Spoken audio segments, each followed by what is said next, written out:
Now, a little bit about me. I'm a speech pathologist and I have been a speech pathologist for 38 years. I think about that number and I think, oh my goodness, where did the time go? What happened in the last 38 years? Well, I'll tell you, I was married. I've raised 2 children who are now adults with their own families, and I currently have a little 1.5-year-old grandson who has reminded me of what it's like to have a toddler around, and who has reminded me of how I should be using books and what I should be doing when I'm interacting with a young child in terms of books. Now, I have worked in a variety of different settings. I've worked for the education department. I was a senior speech pathologist for Catholic Education Melbourne. I've worked in community health, and currently I work in private practice. I live and work in Wyndham, and I wouldn't live or work anywhere else. So I'm very proud of where I live and work. The importance of books, though, cannot be underestimated. They are a tool that I use in every therapeutic session, whether it's face-to-face or as it has been in the last 18 months in a telehealth format. So books are a vital component of what I do on a day-to-day basis. And towards the end of our session today, I will actually explain to you and demonstrate to you how you can use books to foster the development of your child's language. And as Monica said, please don't hesitate to either think about the questions that you want to ask and ask either during the session or ask at the end of the session. And don't be concerned about asking, because trust me, if you have a question, I guarantee at least half of our other participants have the same question. So please don't be concerned about that at all. Now, I'm just going to keep moving ahead. That's okay, isn't it, Monica? Oh, there she goes. She's got it going. Well done, Monica. Sigh of relief. And Laurie, well done. So we can move on from that one. So, yep, I've talked about myself, don't need to do that anymore. So a speech pathologist, it is rather an odd name for a profession. Lots of people equate speech pathology with lisps, so I saw you at the beats, or stutters. But I will be honest and tell you that the vast majority of children I've worked with through most of my career are either children with autism or children who have language difficulties. And by that I mean, for some children, they have great difficulty in understanding spoken language, even though they're speaking the language of their environment. And other children who might have difficulty using their language, so to speak, to express their thoughts and ideas. And of course, we've had some articulation difficulties like lisps, but that is by far a very small component of what I do on a day-to-day basis. As I mentioned before, literacy is a very important tool that we want all our children to develop.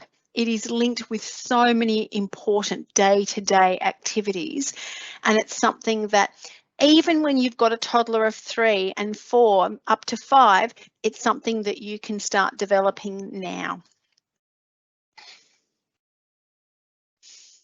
So speech pathologists fundamentally assess children with communication difficulties, and I must specify that I'm a paediatric speech pathologist, but some speeches work with in the adult population with people who've had stroke or brain injury.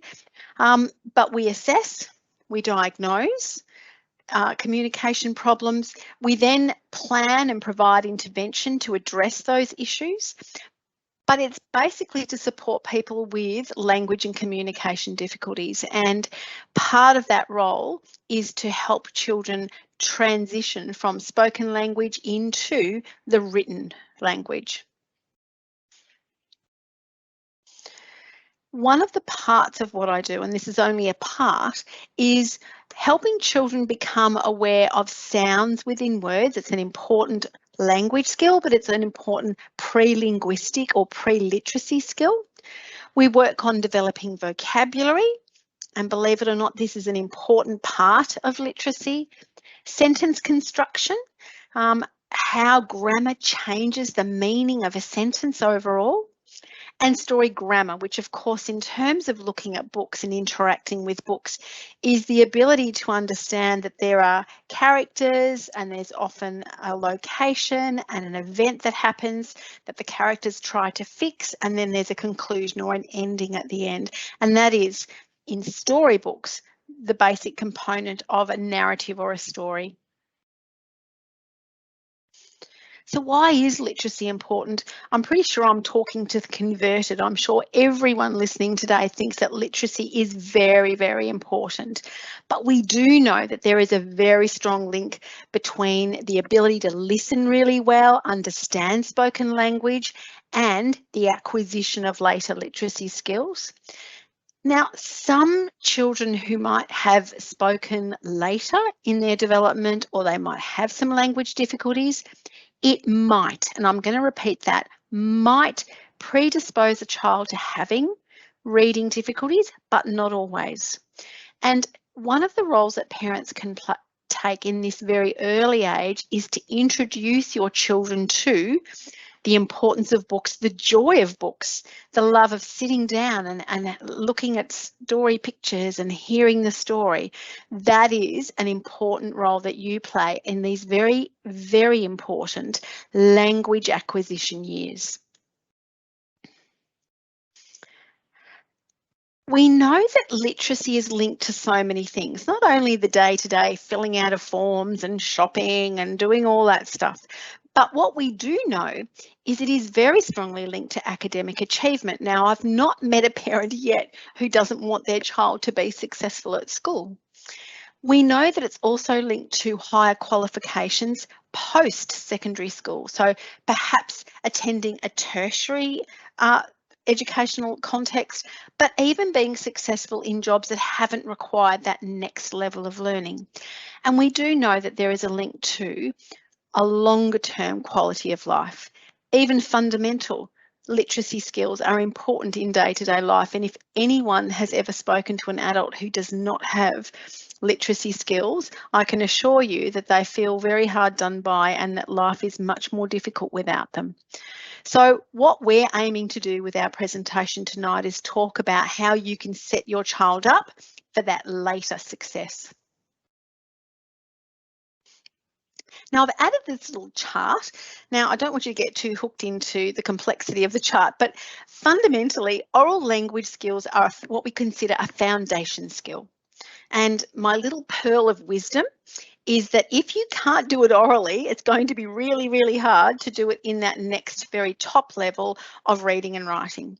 So what we know is that language is made up of, as I said, sentence, grammar, vocabulary, understanding, social forms.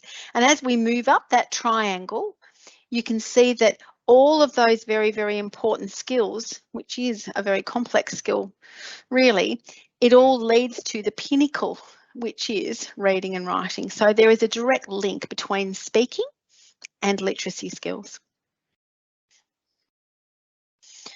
I'm just going to briefly, I'm not going to go through all of these points, but what I will say to you, it's just a brief rundown on what we can expect from a typically developing child at around 3 years of age.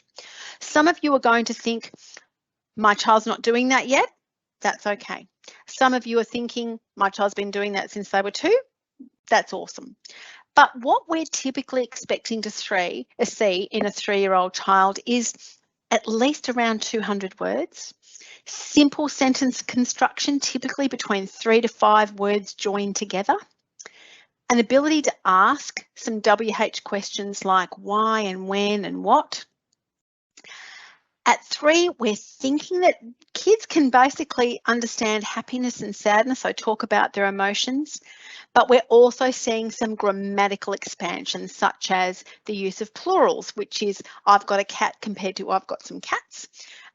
Possessive, that's mine, and if any of you have got toddlers, that's probably a really common sentence in your house. Simple tense, so past tense compared to present tense, and things like personal pronouns, he, she, him, her, by 3. We expect a typically developing, a neurotypical child to be able to participate in a simple conversation, that back and forth. They might love the same story over and over again, enough to drive you crazy. They should know several nursery rhymes. I know nursery rhymes are not perhaps in vogue as much as they used to be, but let me say, nursery rhymes are very important. They might be able to count to 10, but they might not be able to go, here's one phone and here's one cup, and if you've got two. So that rote counting. You'll often hear them talk about their play either just before or whilst they're playing, and their speech is typically intelligible. For about 70%, they can use 50% of sounds correctly, but familiar listeners should be able to understand between 50 to 70%. That means unfamiliar listeners might have a bit more difficulty. Now, by the time we hit 5 to 6 years of age, we might still see some grammatical errors. We do see a lot of questions, who, what, where, why. There's consistent use of grammatical markers. An ability to follow instructions is fairly common. Their sentences are basically getting longer and more complex. And the use of conjunctions like I want to because I want to, or can I go out when Dad gets home, or I really want to do this so I can share it with my friends. So we're seeing that in complexity by the time we hit 5. There should be an ability to tell a story, and as you can see there, a vocabulary of between 9,000 to 13,000 words. That's a lot of words.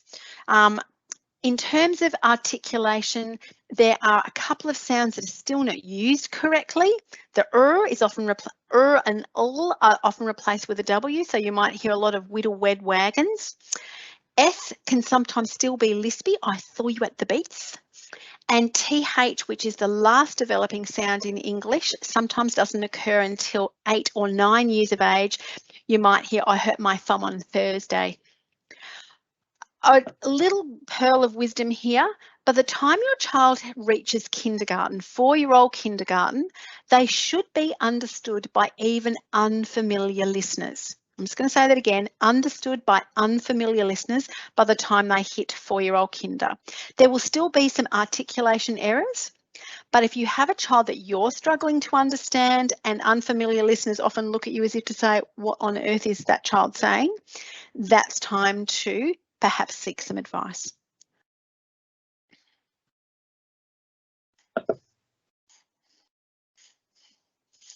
Now, obviously the key element of our talk tonight is ways to build language and literacy. So we're going to talk about the connection between language and literacy and what you can do. There are 3 things you can do. You can help by choosing appropriate books.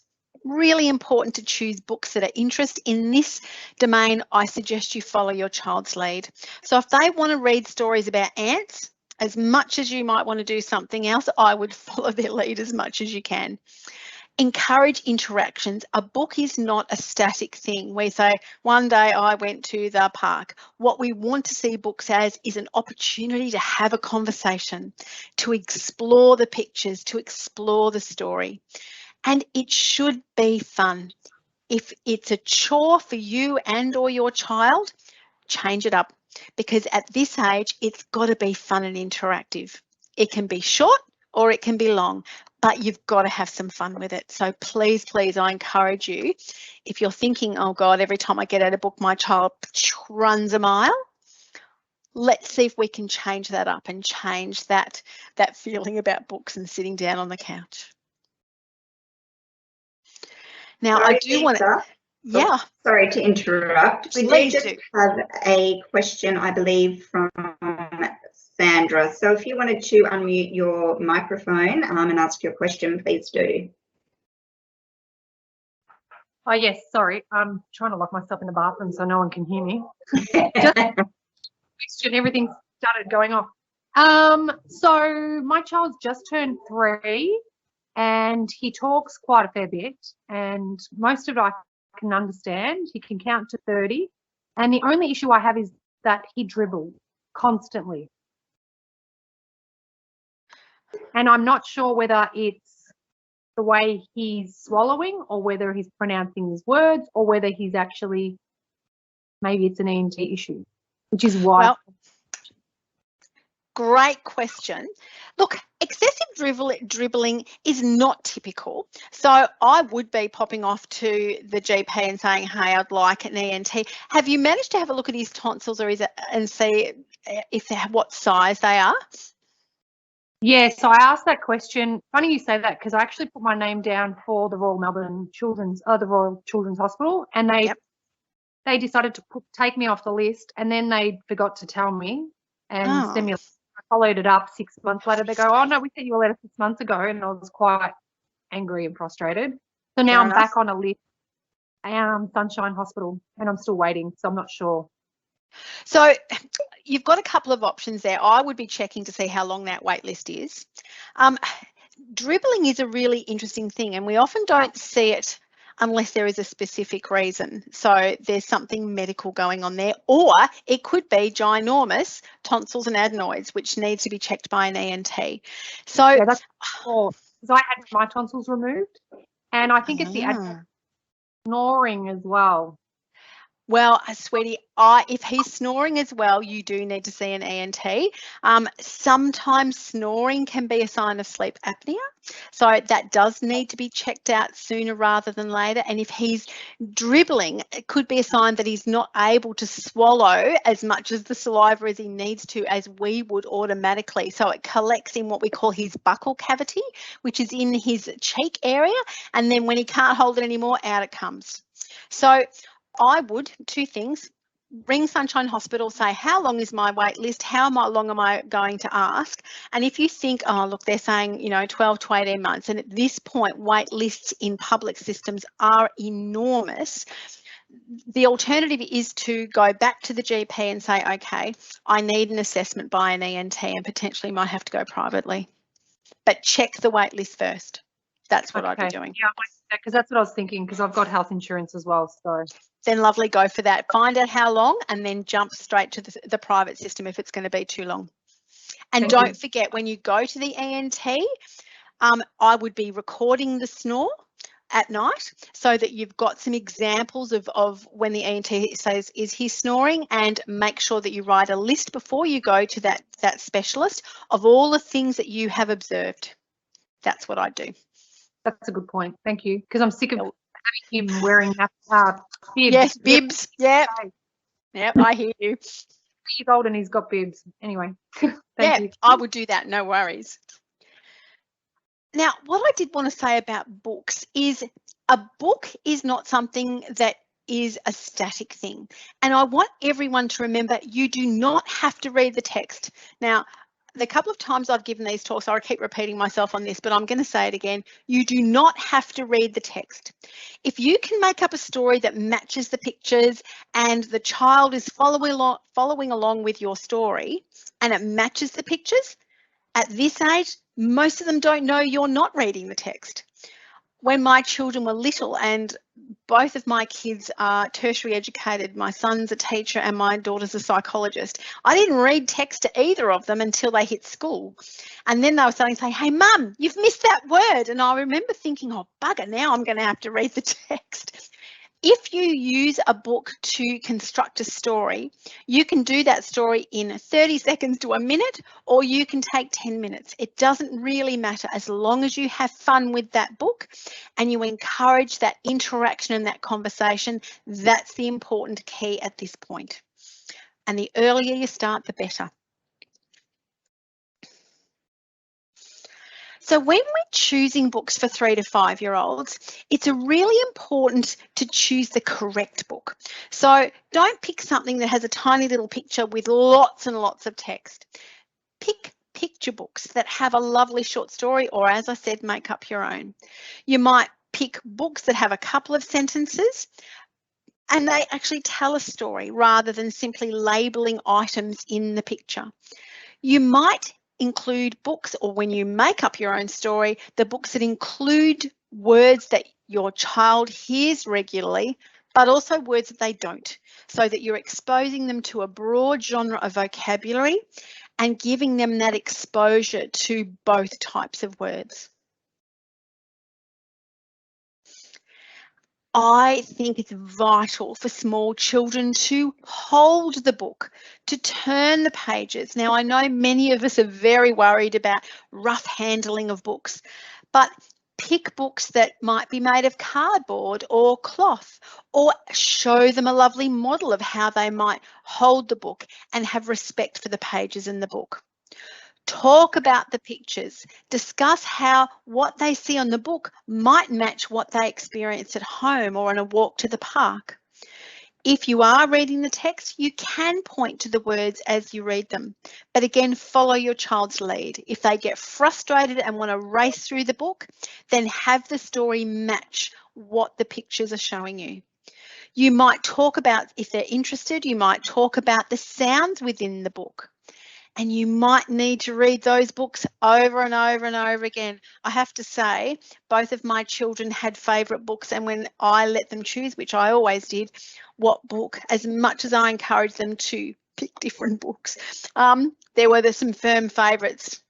If I read Green Eggs and Ham one more time in my lifetime, I seriously might do damage. But there are books, and there's a lot of reason why children should be allowed to hear the books over and over again. If we think about rhyming books and how recognition of rhyme is really important for literacy development, if we think about them recognising words when the words are printed in big, big print, all of those experiences are vital. So by all means, read the same book. And if you can, like me, encourage different types of books. But if you can't, then that's okay as well. So enjoy. Now, this little slide, and I forgot to mention, I actually didn't make most of this PowerPoint. I've added bits to it. It says make a reading a part of every day, and I would absolutely do that, being an avid reader myself. The more you read, the more you show children how to handle a book and how to turn the pages and how to do those sorts of things. It is really vital that you give them that exposure.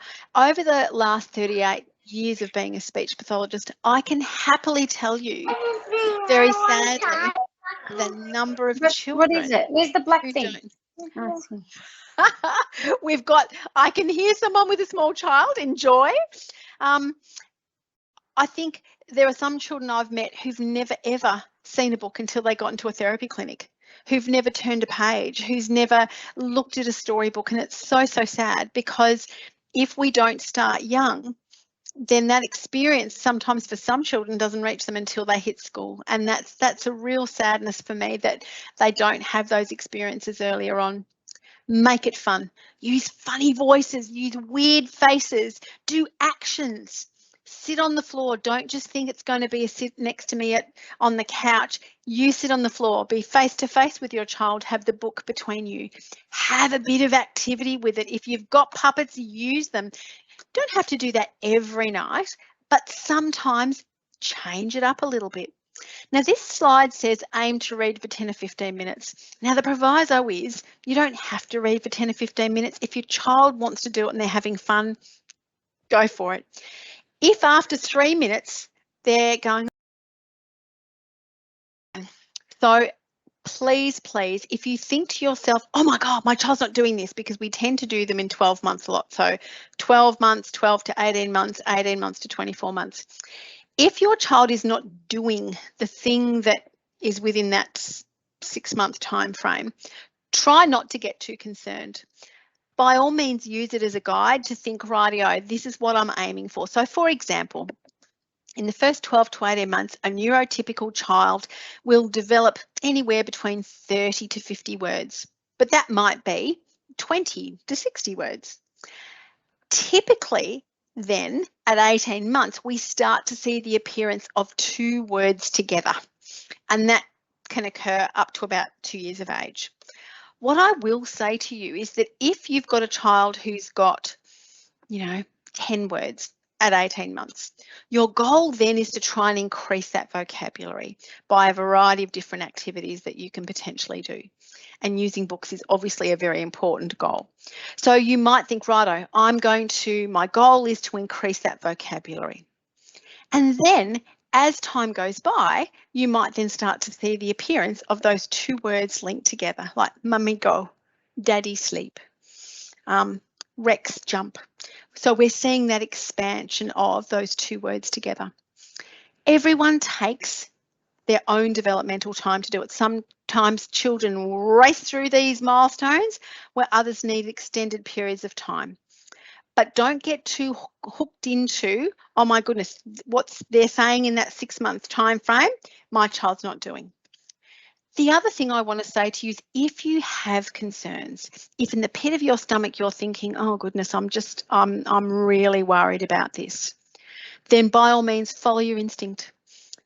The first step is always get your child's hearing tested. It's a vital thing, and all good speech pathologists will ask you to do that if you haven't done it anyway. So get your child's hearing tested first and then seek advice.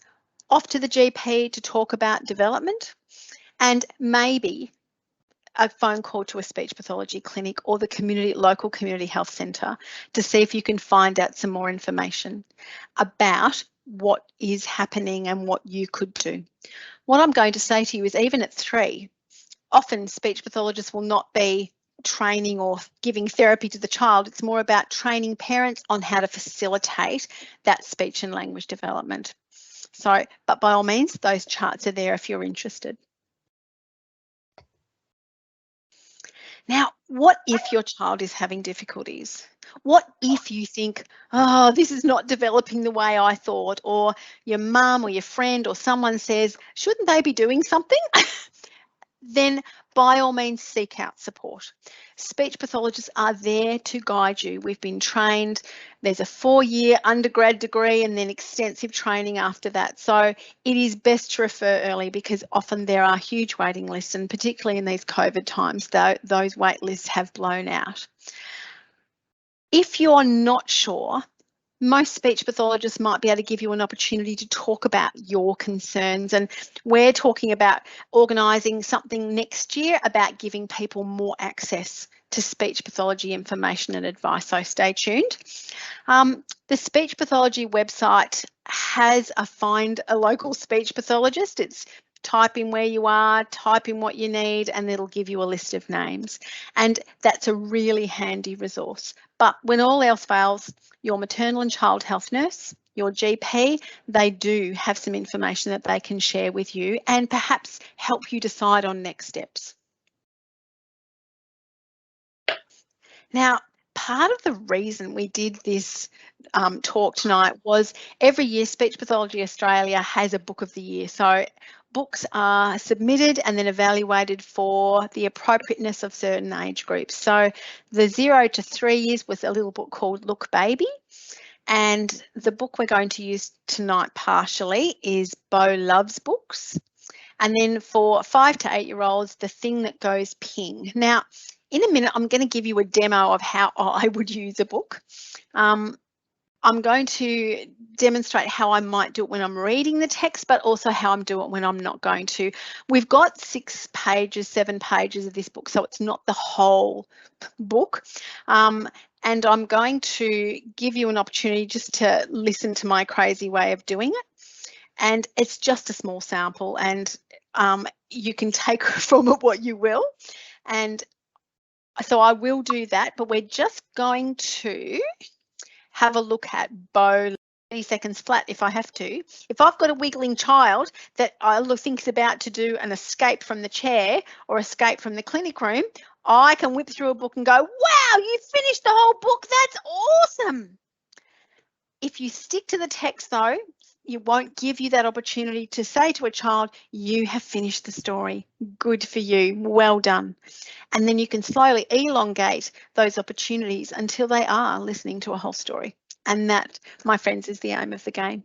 Now, I'm going to pass on to our lovely librarians who can actually tell you all the awesome things that you might be able to see and experience when you go to our local libraries.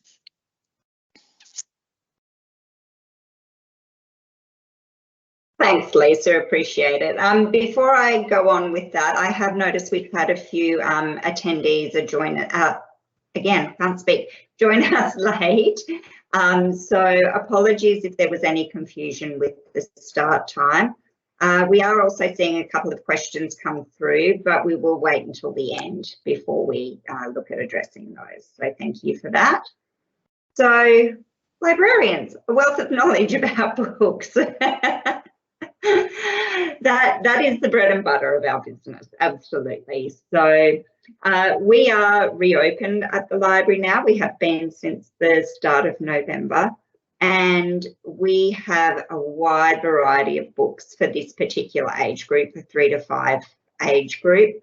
And we invite you to come into the library and have a chat with us to help guide you as to what might interest your child. Because as Lisa said, it's all about keeping your child's interest. It's not about reading the book word for word. It's about getting them engaged, because we want reading to be something that they love, something that they feel passionate about, not something that they feel is a chore. So please do, when you come into the library, have a chat with us, and we can point you in the right direction. We've also got the Speech Pathology Book of the Year Awards on our reading list.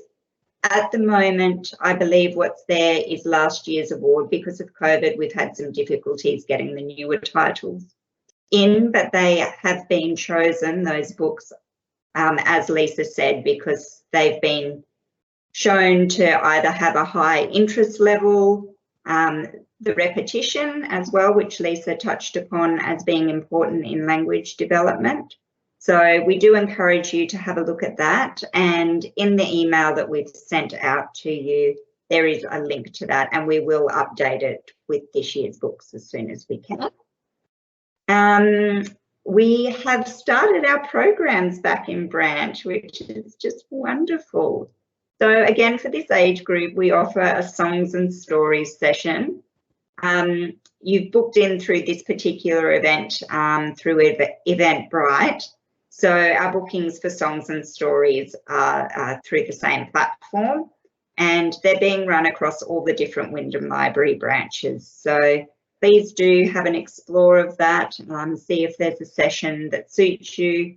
We will do our very best to accommodate you. If you can't find a session that works for you, or we're at capacity, because we still do have some restrictions around how many people we can have in a space, we do have online rhyme times as well, which you can access. So Laurie has kindly put together a how-to to navigate through what we call our early years webpage, and she will send through that link to you as well. So we do really encourage you to have an explore of that. As part of that, we also have what's called 1,000 Books Before School. So that's an initiative designed to just encourage you to read with your child on a daily basis. And as Lisa said, could be the same book over and over and over again. It could just be a small part of the book. That's perfectly fine. It's just a little prompt for you and a little bit of a reward system for your children. So each time you share a book with them, or they share a book with somebody else, they get to put a little sticker on their record sheet and collect some little prizes along the way. And it has been shown that children who are read with on a daily basis from birth onwards have at least a 6-month head start in terms of their ability to be able to read when they start school. Just basic things like knowing how a book works, and that those little squiggles on the page have a meaning. So that is very important. We will be running some programs during the school holidays for the younger ones this year. So we will be taking a break sort of from early to mid-December, and then starting back up again from the 10th of January. But we also in that time accommodate older children as well, if you do have children in the older primary school age group. Laurie, is there anything you'd like to touch upon? Can you hear me, Monica? I can, yes. I just wanted to remind everyone that I have sent you an email that's got a link to a lot of our resources. And I'll put in the chat the link for the YouTube about how to navigate the webpage, but a lot of the resources are in the email that I sent you that's got a subject heading resources for attendees tonight. So hopefully that will be helpful if you go back to that email and have a look at some of those links. Beautiful, thanks, Laurie. Is there anything else you'd like to touch upon, Lisa, before we start asking some questions? Oh. No, you're back on mute.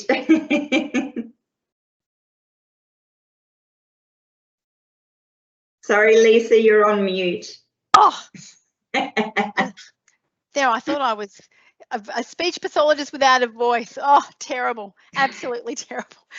I don't believe so. I think we've covered our content, and I can only encourage people to go to the library, and if you need some assistance, the librarians are delighted to help, absolutely delighted to help. I think lots of people feel that they need to go out and buy lots of books, but why do that when you've got a whole library full of books that you can then rotate and keep to age appropriate books? Children grow out of books. Sometimes they like them, sometimes they don't. If you can borrow, then absolutely, please go ahead. It's a wonderful, wonderful way of accessing a whole range of books. Fantastic. Thanks, Lisa. You're very welcome. Beautiful. So, as I said, the resources tab for the public on Speech Pathology Australia, another place where you can find some resources and some information sheets. There's a whole range of things that you can look at on that website. But I think that brings us to, I think, the end of our talk tonight, but we do have an opportunity to answer some questions or ask some questions. So if we're ready to do that, beautiful. Yeah. Absolutely. So look, we have a couple of people with their hands up and then a couple of questions in the chat. Cool. So Faria, if you would like to unmute your mic and ask your question to Lisa, that'd be lovely. Hi, Lisa. Thank you, Monica, for give me the opportunity. Actually, my son is autistic. He's spectrum 3. Yep. The thing that I'm struggling with him, like he's struggling with the speech, is he cannot communicate with using a sentence or word. Yep. If he's thirsty or if he's hungry, he cannot express or any kind of feeling. He struggled to express in words. Yes. So that time he tend to throw tantrum, like screaming and shouting. The only time he learns just watching cartoons like alphabet numbers and or with the iPad, but through the rhymes he learns, but he doesn't use it as a day-to-day life. So how will you be able to give me any suggestion with the speech? So the first thing I want you to try, Maria, is in this age of technology, is if he wants something, I would be taking some photos of 1 or 2 items that he likes. I'd get them printed off and laminated. Okay. And I would put those photos of the items near where it is. So I'd be blue tacking it onto either the fridge or the cupboard underneath the sink. And you might have a picture of a drink or his drink bottle or a cup that he uses, and perhaps a picture of something to eat. And then when he wants those things, do what we call a hand over hand cue and touch on that picture, and then instantly give him the drink if that's what he wants. So to show him that if you touch that picture, you'll get that item. Now, in terms of looking at books, for a child who has ASD level 3, it's very difficult to get them to sit and intrude. Yes, so my suggestion would be look for those card books that have lovely big bright pictures. What you're looking for is an opportunity to have the book between you and your child so that you're almost face to face. And then I would have a look at a page and then look at an item. If you can turn the page, fantastic. But if you can't, then lots of very specific page. Oh, you looked at a book. Well done, even if it's only one page. But be specific in your praise. Don't try and make him sit there for an extended period of time. If that takes you 5 seconds, then so be it, as a beginning point. Okay. As a beginning point. So keep it very simple at first, but with lots of specific praise. Oh, you looked at a book, and then he's off. Okay. So that's what I would suggest as a very beginning. What you don't want to do, either with your child, Maria, or with any child that's not particularly interested at books at the beginning phases, is to still expose them to a book, but keep it short, keep it fun. And if it is a page, so be it, because trust me, page by page, if you do that regularly, what should happen is very gradually you will then see him look at more books. And the other important thing, I think Monica said that very, very well. Pick a book if he's interested in numbers and alphabet, pick books with numbers and alphabet. So he goes, ah. Now, you've mentioned iPad. iPad are an amazing tool. I have iPads I use in therapy, but I'm going to put this big but out there for all technology converts. By itself, this is not a tool to teach communication. The only reason I use iPad as compared to books, and I use both, you have to expose him to both, is that there is an interaction with that device or that book. Children will swipe with gay abandon, with all sorts of things. They're attracted by the light and the constant moving. And for some children with autism, there is a sensory element. But iPads by themselves are not educational unless they're used in an educational way. So there are tens of thousands of apps that will say to you, this is a really important educational app. And it's very easy to call something educational, let me just say. But unless you're interacting and communicating with your child about what's in between you, it's not a communication device, okay? That's what I would do. Okay, thank you so much for your help. You're welcome, lovely. Thank you, Monica. Thanks both. All right.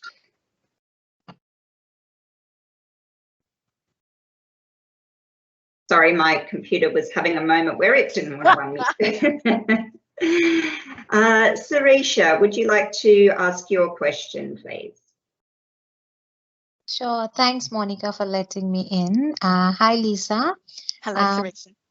Thanks for the presentation. It's very insightful. I think many parents are confused at this stage. So I feel this session is very helpful for the first-time parents who have lots of doubts and confusions looking at other kids and trying to track the progress of kids. So I'm one of them as well. So my son just turned 3. I mean, he listens well, he follows well, he understands everything. But when he speaks, we don't find a clarity in his speech.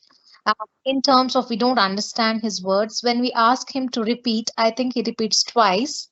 But the third time, he's getting irritable. So he doesn't want to talk anymore. So he would sit aside and we have to figure out what he wants by asking if this is what he wanted. So I really don't know how to navigate in the situation. I feel happy that you have shared the milestones and all. I was going through all of it, and this is like a really useful session. I'm so happy that I found today, but I wanted to clarify on this. Okay, it's a really common question. So as I mentioned, that at 3 years of age, there's still 50% of the sounds that children are not using, and that's for children who were starting to speak when they were 1. So I should have qualified that by saying some children. So I had a child who was a late talker. He didn't start until he was 2. But what I should say is it takes time for clarity to develop, and I can understand the sense of frustration when you're thinking, oh, I don't know what it is he wants. So there's a couple of things you can do. If he's understanding, I would ask him to show you what it is he wants. So if you can say, can you show me? And he goes off and he gets the thing, that's your opportunity to give him that beautiful model of how to say that word clearly.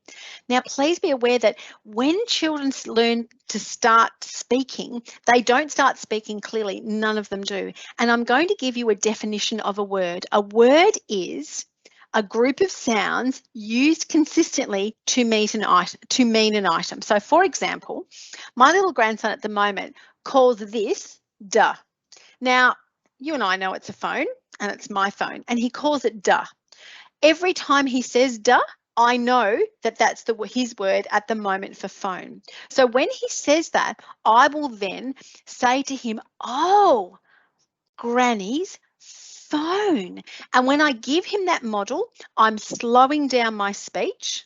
I am giving a slightly exaggerated mouth movement. So he's watching what my mouth and my face is doing. And sometimes he might try what I'm saying, but sometimes not. But our role as parents is to give that model. So I think if we ask them to repeat too many times, they then think, oh, I don't want to keep repeating. And it's typical at 3-year-old. Trust me, I've experienced that myself when my kids were little, when I was, being a parent that kept saying, you need to say this again. So I would limit the asking to maybe once or twice. Once that has occurred, then I would be saying, can you show me? Show mummy what it is you want. And then if he goes off, that's your opportunity to give him that very clear model. Now, sometimes I might ask a child to repeat it maybe one more time, but sometimes it's just enough to hear the model, just to actually say, oh, it's phone, and slow that right down. So I want you to try that and see if that works. Sure. Thank you so much, Lisa. And You're welcome. Beautiful. I will just say I will work through the questions that we already have and the couple of hands up that we have, but we probably won't have time to take further questions. All right, Rafi, would you like to ask your question? Yep, sure. Thanks for the hi Lisa. So I'll be very quick.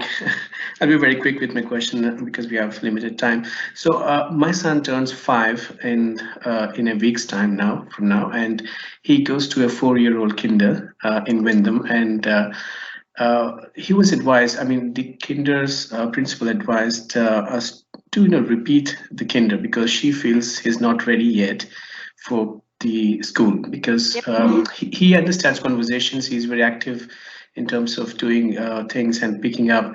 But the feedback we got was that his speech is probably not yet ready. He's not ready for the speech because he talks, but it's broken words, not complete sentences for a long. I mean, he might just say, yes, I'm hungry if you ask a question. But if you don't ask a question, he'll be just sitting and probably doing something else.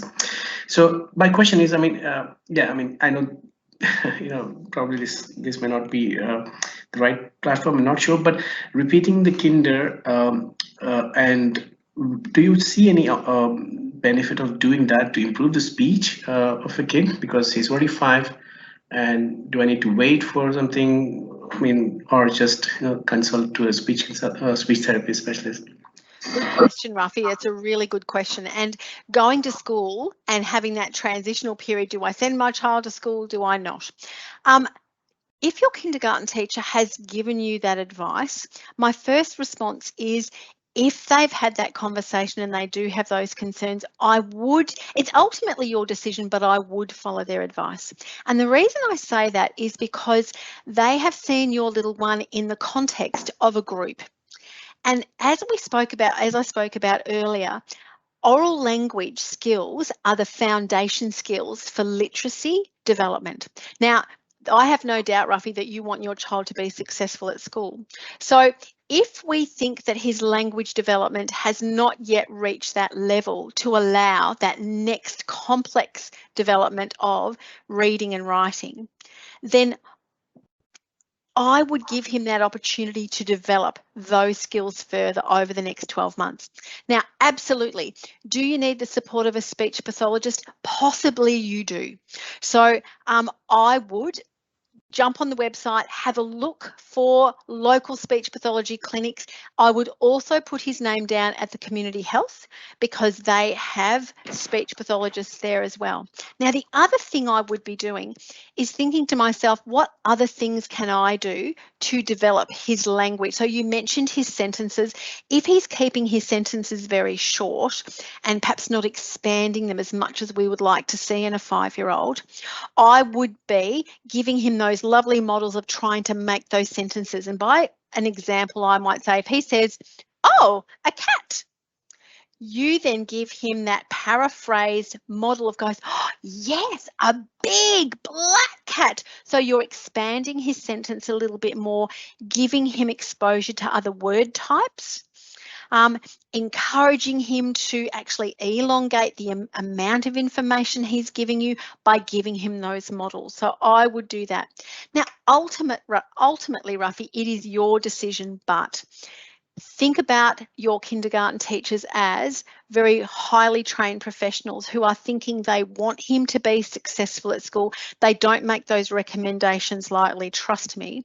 The other thing you should know is when children have their second year of kindergarten, the teachers will have a plan of how they can address the areas that they were concerned about in that second year. So don't see it as just, oh, he's just going to repeat kinder and it'll just be the same as this year.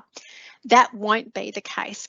They will put some additional things in place to help facilitate his speech and language development. So by the time he does go to school, he's ready for that next level of complex learning. Does that make sense? Yeah, absolutely, Lisa, and thanks. And I've already registered him for the next year as well for kinder, so I've definitely done that already, but just wanted to be sure that this might. And it's fair enough. It's such a big question. Thanks, Lisa. Thank you. You're very welcome. Absolutely. So, Chris, I noticed you've got your hand up if you would still like to ask a question. Yes, hello, Monica. Thank you. Hi, Lisa. Hi, It's actually Tracy. I'm using my husband's laptop. That's okay. Hi, Tracy. My question is very similar to Rafi. My son is 4, and we had looked at registering him at the same school as my daughter so that they can be in during the same time, as she's quite a lot older than him and will be heading off to high school soon. Yep. My son talks full sentences. He's very chatty. Yep. At home, but when he's at kindergarten, he clams up. He doesn't say much. Also, during half of his conversation, we don't really understand what he's saying. It sounds like he's merging all the words into one big word. He has a very strong lisp. He drops his L's, his S's, and the th. So when he's trying to talk to us, we have to repeat, "Can you say that again, please?" After maybe saying that 2 or 3 times, we still don't understand him, and he just shuts down and walks off. Yep. We let him just breathe, and then we'll go back and say, "What were you trying to say?" He just won't talk to us. We see more of an active side of him at home than they do at kindergarten. He didn't start kinder until May of this year, and you know, with all the breaks we've had, Exactly. I don't feel they've really got to know Zach. He's also not very fond of one of the kinder tutors there, so I think he chooses to isolate himself and just either play by himself or has 1 or 2 close friends. Yeah. So I feel that his speech is possibly more of a social aspect. I'm not too sure. I don't know where to start, and I don't want to have to keep saying, "What are you saying?" because I think he feels that we're not paying attention to him, but we definitely are. Oh, I hear you. And look, as I said, by the time you hit 4, if you're having trouble understanding him, Tracy, I would get a referral in. I would get his hearing tested. Now, most parents will say to me, "Oh, look, there's nothing wrong with my child's hearing. They can hear a crackle of a lolly jar miles away." Sometimes hearing difficulties can be inconsistent. So sometimes we might have a conductive loss due to lots of fluid in the middle ear. I would get that checked as a matter of, just as standard practice, I'd get that checked first. children who sometimes are, and I couldn't agree with you, Mum. I'm going to stop that sentence halfway through. COVID has contributed to lots of issues in terms of our 4-year-old kinder groups. Because they've been in, out, they haven't had enough time to really develop some relationships and friendships. And I think your kindergarten teacher team are probably thinking he needs more time to develop that social emotional stability, which is impact on his language, before we send him on to that next level of complex learning. Do you know what you've got a couple of choices.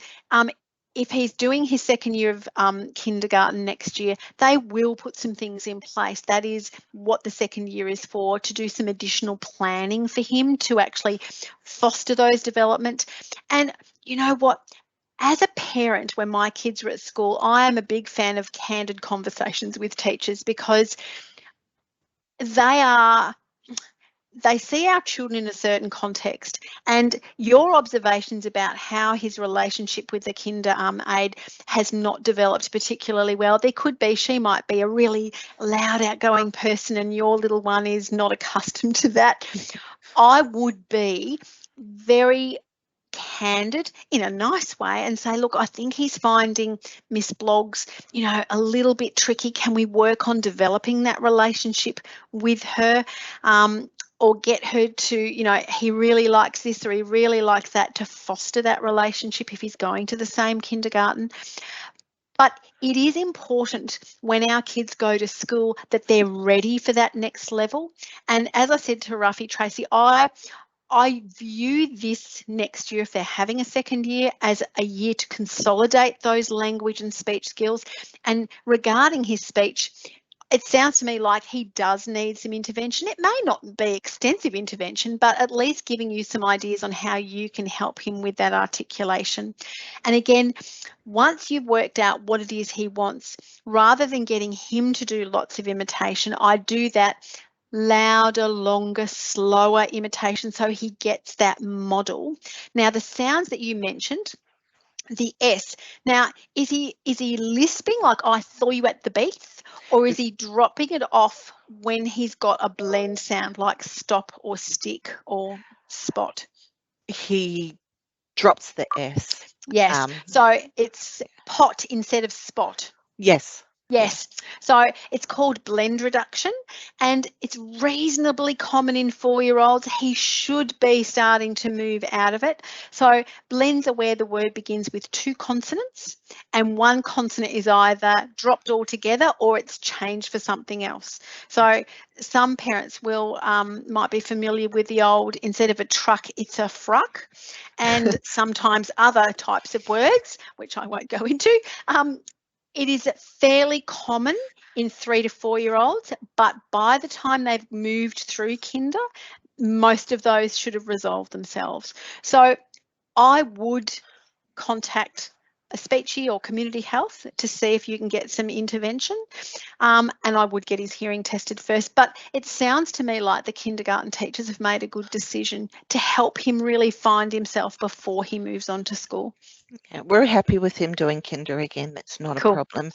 He has had his adenoids removed because he had a lot of complications. Now he's in the waiting list to have his tonsils removed. We found that he held a lot of saliva in his mouth, and we always had to say swallow and then talk. Yes. The old tonsils and adenoids. Have you Yeah. had a lot of coughs and colds, middle ear infections, things like that? In the beginning, yes. Then COVID hit, no. And then once he's gone back to kinder, he's picking up all the colds again. Of course he is. And one side of his tonsil's very swollen. Oh, and so we know he coughs a lot, he chokes a lot, he stops breathing in his sleep, he snores sometimes.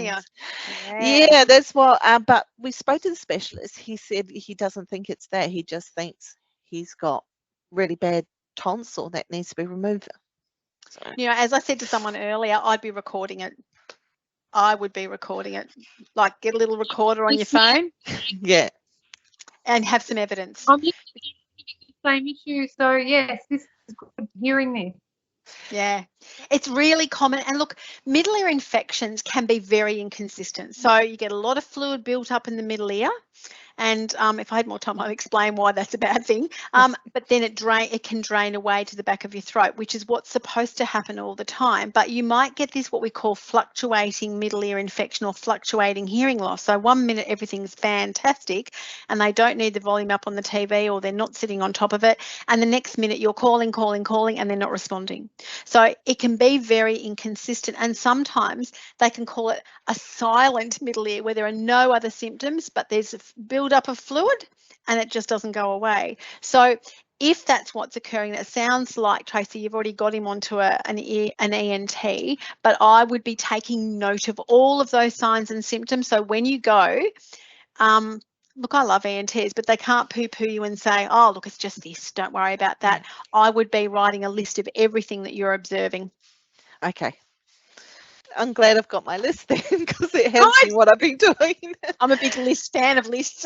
Because I had trouble with my eldest and specialist, so now I take note of everything. Yes, me too. I learned from mistakes. Experience and mistakes. Right.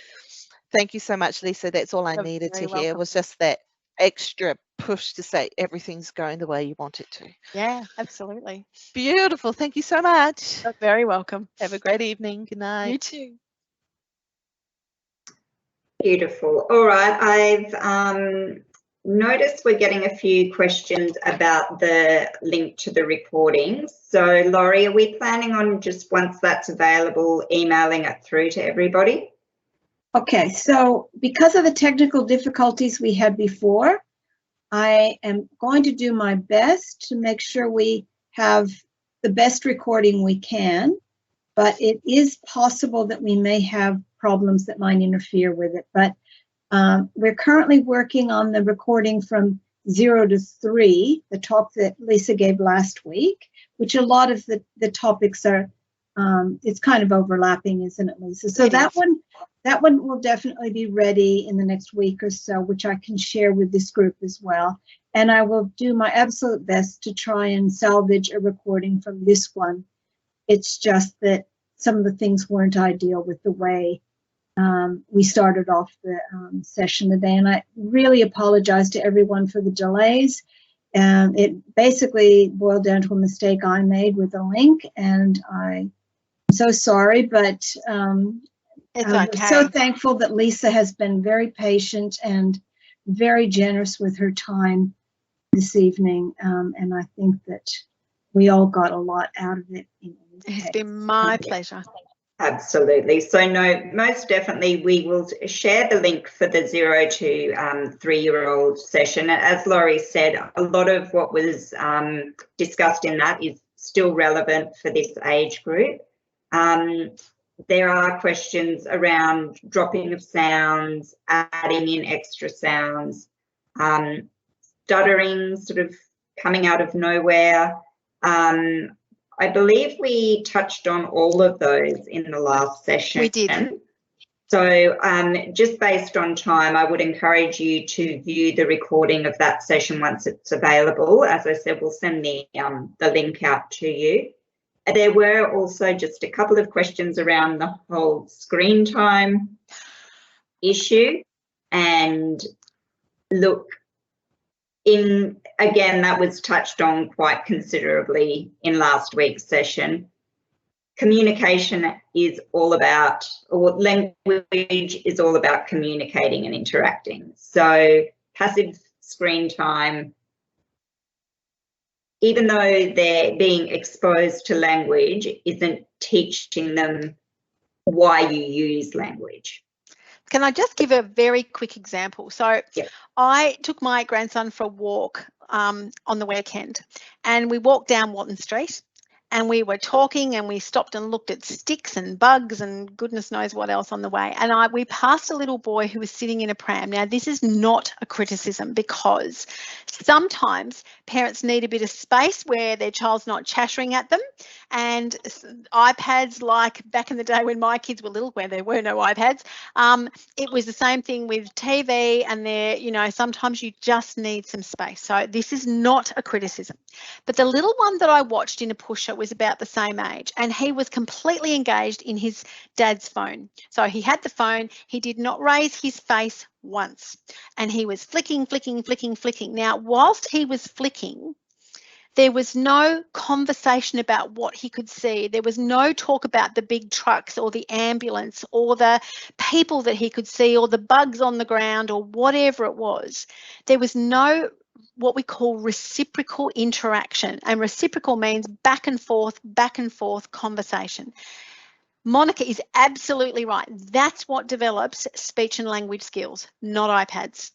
If you're going to use an iPad as a tool, and as I've said, I do that too, you have to have a conversation about what you see with that iPad in between. Oh, look, I can see a bug or a thing or whatever it is on there.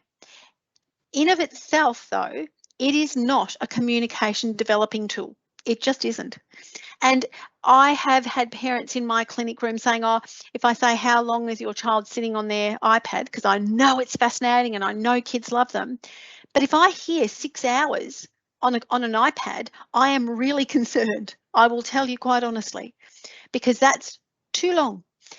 Where is the development? Where is the talking? Where is the practicing, opening up your mouth and saying something? So I think they're amazing tools, but it must be used with some element of thought about how long, how much and what. And as I said, by all means use it if you need that space where you think, oh, seriously, I just need some time out. They're a fantastic thing for that, but it's not going to develop communication, even though some of those apps say they do. It just isn't. So I could wax on, but I'm not going to. Absolutely. Look, they certainly do have their place, and I think within the many questions we got, there was also a question about using ebooks as well. And again, we as a library service do encourage you to use those. We can get certain titles in ebooks that we can't get physical copies of, or certain things that are super popular that just disappear off the shelf. You might be able to get as an ebook or an e-audio book.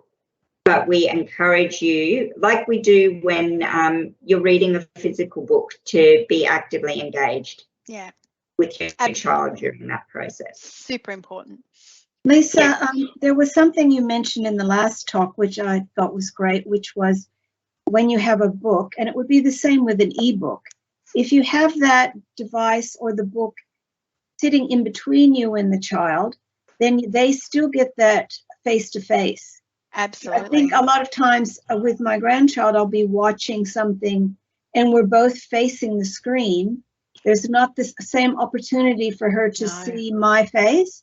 But if you have an ebook and you're using it in that way, you've got the book that you're both referring to, but the face interaction is there. It is so true, Laurie. It is so, and by that, I'm just going to pretend here. It's actually having the book or the device between you so that you are. So facial expression, body language, it's easy for the child to look from the picture up to parent or grandma's face or granddad's face and have that joint attention. Like, I'm looking at your face, but I'm flicking back to the book and I'm looking up again. Joint attention is a vital pre-linguistic skill. So we want to share that book. Like, I can remember sitting side by side with my children as well, but it is important to have that back and forth conversation, and so much better if you're facing each other, because that's how we converse with each other. So yeah, it is. It's really important. It means you might be sitting on the floor and your child's sitting on a chair or a couch and the book is between you. But for that period of time when you're looking at that story, that's what encourages that reciprocity, that backwards and forwards conversation.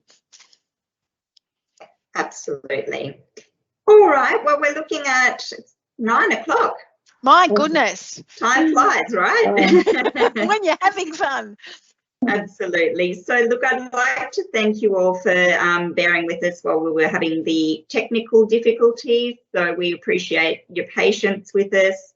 We've had a great turnout again. I think it's one of those topics that really so many parents have concerns, and look, to be able to just touch base with Lisa.